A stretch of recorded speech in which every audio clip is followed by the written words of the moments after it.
নমস্কার, আমি শুভ। আপনারা দেখছেন জিটিভি, দ্রুত হচ্ছে সবার সাথে।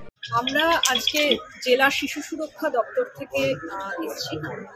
কোঅর্ডিনেটর চাইল্ড হেল্পলাইন, আমাদের যে চাইল্ড হেল্পলাইন 1098 যে নাম্বার আছে, সেই নাম্বারে আমাদের কাছে কিছু ফোন কলস আসে যেখানে কেস কমপ্লেন জমা হয় যে এই থানা নিকটবর্তী, ইসলামপুর থানা নিকটবর্তী কিছু হোটেলে কিছু চাইল্ড লেবার কাজ করছে, অল্প বয়সী, যারা হোটেলে রান্না করছে, গরম খাবার সার্ভ করছে, গরম খাবার তুলছে, যেগুলো আইন অনুযায়ী আইনিভাবে এটা মেনে নেওয়া যায় না এবং এটা আইন বিরুদ্ধ কাজ। চাইল্ড লেবার আমরা রাখতে পারি না, এটা সকলেই জানেন। এবং এই নিয়ে প্রচুর অভিযান করা হয়েছে, প্রচুর রেড করা হয়, প্রত্যেকটা সাব ডিভিশনে রেড করা হয়েছে, তারপরে এরকম কাজ চলছে। সেই জন্য আমরা আজকে একটা রেড করলাম হেল্প অফ ইসলামপুর থানা, এবং 3টে আমরা চাইল্ড লেবার রেস্কিউ করলাম।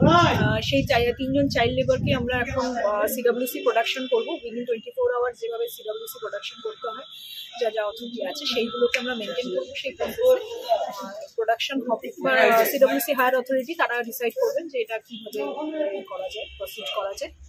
এতদূর আমরা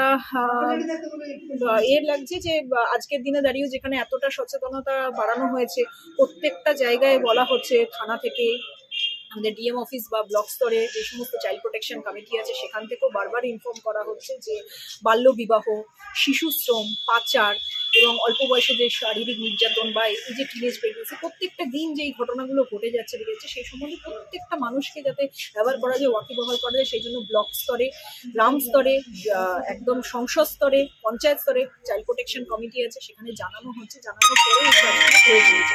তো সরকার এখন প্রচণ্ডভাবে সচেতন শিশু সুরক্ষা নিয়ে। শিশুরা যাতে শিশুদের যে অধিকার, সেই অধিকার থেকে যেন কোনোভাবে পিছিয়ে না পড়ে, বিচ্ছিন্ন না হয়, তারা তাদের অধিকারগুলো যেন পায়, সেই জায়গা থেকে দাঁড়িয়ে আমাদের আজকের এই অভিযান। আগামী দিনেও আমাদের কাছে যদি এই শিশু সুরক্ষা সংক্রান্ত কোনো রিপোর্ট আসে, আমরা সেই জন্য আপনারা এতক্ষণ দেখছিলেন জিটিভি, দ্রুত হচ্ছে সবার সাথে। জিটিভির আরো নতুন নতুন খবরে আপডেট পেতে এক্ষুনি লগ ইন করুন www.gtblivenews.com।